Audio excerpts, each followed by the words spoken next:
अगर आपकी थायराइड की रिपोर्ट थोड़ी सी बढ़ी हुई है तो घबराइए मत, लेकिन अगर आपको लग रहा है कि ये थोड़ी सी बीमारी है तो आप बहुत बड़ी गलती कर रहे हैं, क्योंकि यही थोड़ा सा थायराइड कल को आपकी प्रेगनेंसी रोक सकता है, आपकी शादीशुदा ज़िंदगी को अफेक्ट कर सकता है, आपके बच्चे पैदा करने की क्षमता को चुपचाप खत्म कर सकता है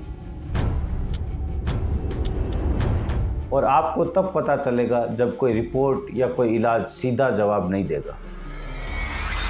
आज इस वीडियो में मैं थायराइड की वो परत खोलने वाला हूँ जिसके बारे में ज़्यादातर लोग बात करना ही नहीं चाहते। नमस्कार, आज मैं आपको बहुत ही ज़रूरी विषय पर खुलकर ईमानदारी से और गहराई से बात करने वाला हूँ, क्योंकि आज के समय में एक बीमारी ऐसी है जो चुपचाप शरीर को अंदर से कमज़ोर करती चली जाती है और ज़्यादातर लोगों को तब पता चलता है जब बहुत कुछ बिगड़ चुका होता है, और इस बीमारी का नाम है थायराइड। बहुत सारे लोग मेरे पास आते हैं और कहते हैं, डॉक्टर साहब थायराइड तो थोड़ा सा ही बढ़ा हुआ है, दवा तो चल रही है। लेकिन मैं हमेशा एक बात कहना चाहता हूँ, थायराइड थोड़ा या ज़्यादा नहीं होता है।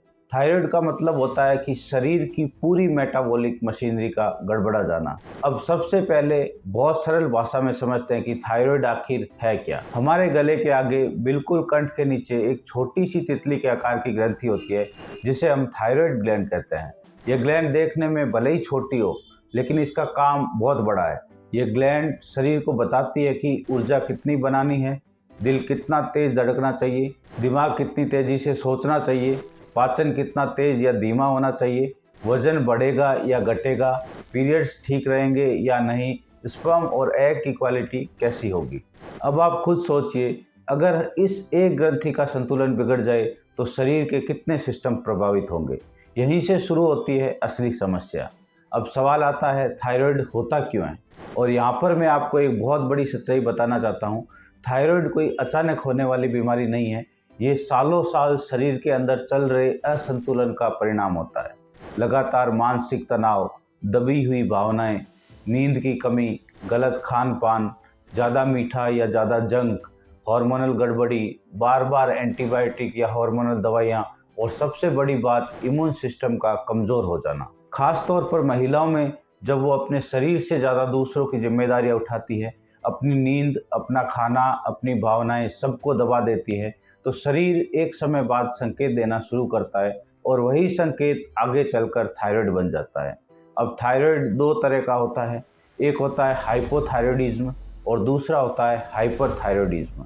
हाइपोथायराइडिज्म का मतलब है जब थायराइड हार्मोन कम बनने लगता है, और ये सबसे ज़्यादा पाई जाने वाली थायराइड की बीमारी है। ऐसे मरीज कहते हैं कि डॉक्टर साहब थकान रहती है, वज़न बढ़ता जा रहा है, बाल झड़ रहे हैं, ठंड ज़्यादा लगती है, कब्ज रहती है, नींद पूरी नहीं होती, डिप्रेशन, एंजाइटी या चिड़चिड़ापन रहता है, महिलाओं में पीरियड्स की अनियमितता होती है या कंसीव नहीं हो पा रहा होता है। अब आप समझिए, ये सिर्फ थायराइड नहीं, ये पूरे हार्मोनल सिस्टम का स्लो हो जाना है।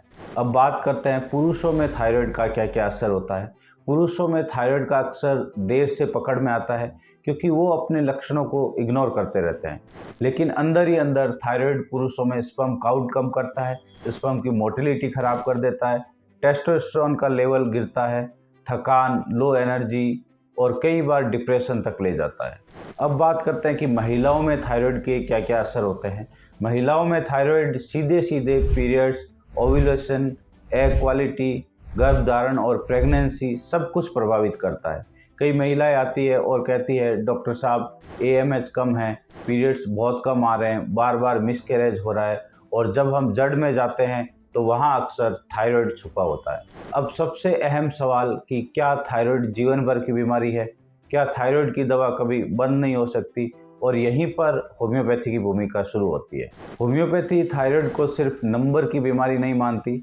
हम TSH के पीछे नहीं भागते हैं, हम उस व्यक्ति के पूरे शरीर को समझते हैं, क्योंकि थायराइड का इलाज थायराइड ग्लैंड से नहीं, व्यक्ति से शुरू होता है।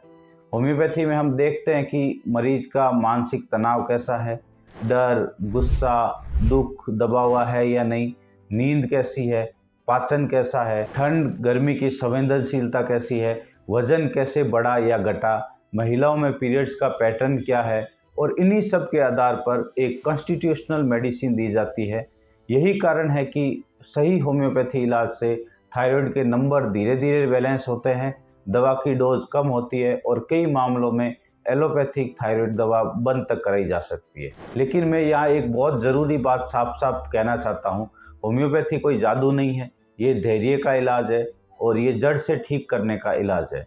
अगर आप सिर्फ रिपोर्ट ठीक करना चाहते हैं तो आप निराश होंगे, लेकिन अगर आप अपने शरीर को सही करना चाहते हैं तो होम्योपैथी सबसे सुरक्षित और स्थायी रास्ता है। अंत में मैं आपसे यही कहूँगा, थायराइड से डरिए मत, लेकिन इसे हल्के में भी मत लीजिए। अपने शरीर की सुनिए, अपने तनाव को पहचानिए और सही समय पर इलाज का चुनाव कीजिए।